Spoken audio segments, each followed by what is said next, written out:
Assalomu alaykum hurmatli tinglovchilar. Bugungi laboratoriya darsimizda sizlar bilan biz qon guruhlarini aniqlash texnikasini o'rganib chiqamiz. Buning uchun bizga kerak bo'ladi oldindan olingan qon namunalari, agar uzoqroq vaqt mobaynida turish kerak bo'lsa, antikoagulantlar qo'shilgan holatda qonda irish xususiyatini yo'qotgan bo'lishimiz kerak. Buning uchun bizga ya'ni donor qoni kerak bo'ladi. Plus saliklon anti A va saliklon anti B ikkita standart qon zardobimiz ishlatiladi hamda planshetkamiz va dozerlarimizdan foydalanishimiz mumkin. Ishni darslar boshlashimizdan oldin, demak, saliklon anti A, ya'ni ikkinchi qon gruppani aniqlaydigan anti A, buni demak chuqurchamizga darslar tomizib olamiz.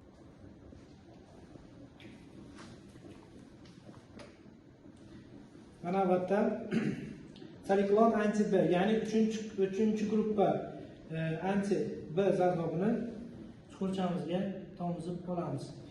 Demak, bevosita ko'rishimiz mumkin.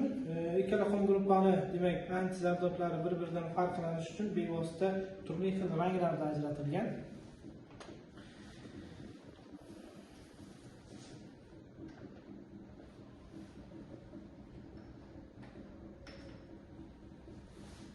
Demak, bemor donor qonimizdan namuna olamiz.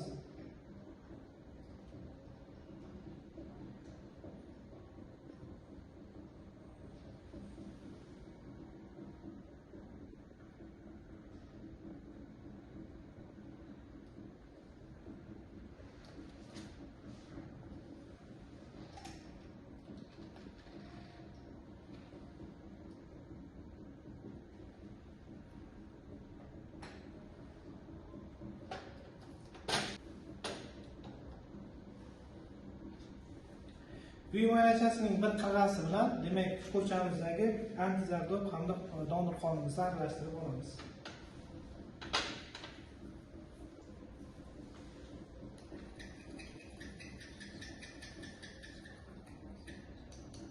Bu muolajasini, demak, ishlatilgan bir tomonini ikkinchi chuqurchamizga ishlatmaymiz, ya'ni teskari tomondan foydalanamiz.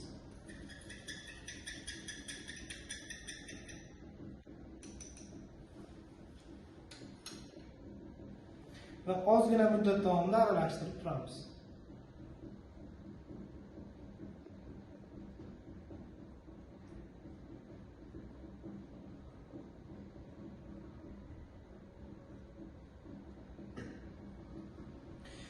Ozgina muddat davomida aralashtirildi.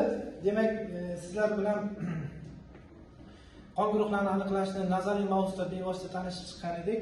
Agar qon guruhlarini aniqlash mobaynida saliklon anti A hamda anti B, ya'ni ikkinchi va uchinchi qon guruhlarini aniqlovchi anti zardoblarimizdan foydalangan vaqtimizda ikkala, demak, qon guruhida ham o'zgarish kuzatilmasa, bu birinchi qon guruhiga mansub bo'ladi. Ya'ni ko'rishimiz mumkinki, birinchi qon guruhimiz tarkibida aglutinogenlar yo'q, faqatgina agglutininlari bor. Ya'ni anti zardoblarimiz anti A hamda anti B'miz ko'rishimiz mumkin mana. Anti A hamda anti B'lar. Mana bu holatda antigenlarimiz, agglutinogenlarimiz bilan reaksiya topish kerak. Birinchi qon gruppamiz, demak, eritrotsitlari qobig'i yuzasida agglutinogenlar bo'lmaganligi sababli mana bu anti A hamda anti B'miz kelib reaksiyaga uchramaydi. Ya'ni bir-biri bilan topishmaganligi uchun hech bir ikkala holatda hech bir o'zgarish kuzatilmaydi, qancha vaqt o'tsa. Shunga ko'ra, demak, ikkala chuqurchamizda ham o'zgarish sodir bo'lmasa, ya'ni agglutinatsiya jarayoni sodir bo'lmasa, bu birinchi qon guruh vakili ekanligini, bemorimizning qoni, donorimizning qoni ikkinchi qon guruh, birinchi qon guruhga mansub ekanligini ko'rishimiz mumkin bo'ladi.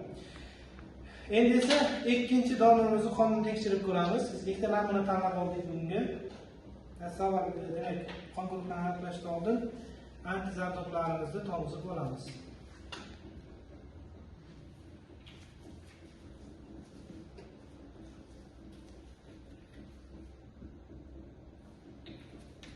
Yana bir bor ta'kidlab o'taman, qizil rangdagisi, ya'ni ikkinchi qon guruhini aniqlaydigan anti A, ko'k rangdagisi esa uchinchi qon guruhini aniqlaydigan anti B. Ya'ni bevosita agglutinogen A hamda agglutinogen B ni topib, reaksiyaga kirishgan agglutinatsiya jarayonini sodir qiladi. Xo'sh, reaksiyalarimiz tayyor. Endi donor qonimizni olib tekshirib ko'rishimiz mumkin.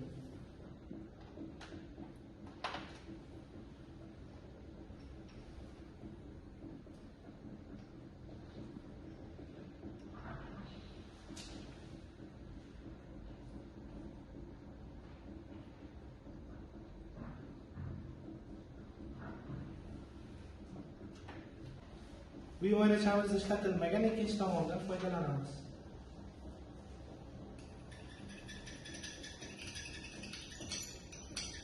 Dastlab ta'kidlab o'tganimdek, ishlatilgan birinchi qirrasi ikkinchi chuqurchamiz uchun ishlatilmaydi.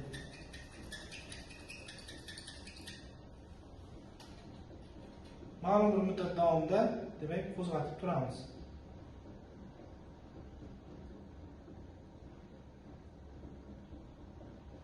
Mana ko'rishlaringiz mumkin. 4-chi qon gruppamiz chiqyapti.